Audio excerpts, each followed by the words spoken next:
আসসালামু আলাইকুম। ফারহানা জামান টিউলিপ স্বাগত জানাচ্ছি এনটিভির মধ্যরাতের খবরে। ক্রাউন সিমেন্ট শিরোনাম দেখছিলেন, এবারে নিয়ে যাচ্ছি পুরো খবরে।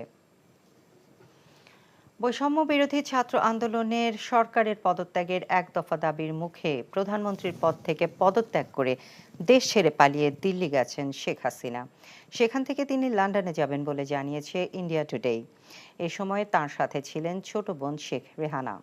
রিপোর্ট করছেন রোকনউদ্দিন।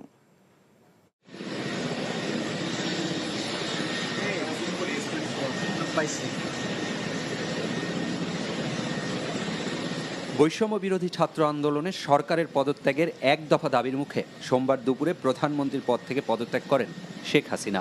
পদত্যাগ করে বেলা 2:30টার দিকে একটি সামরিক হেলিকপ্টারে দেশ ছাড়েন শেখ হাসিনা।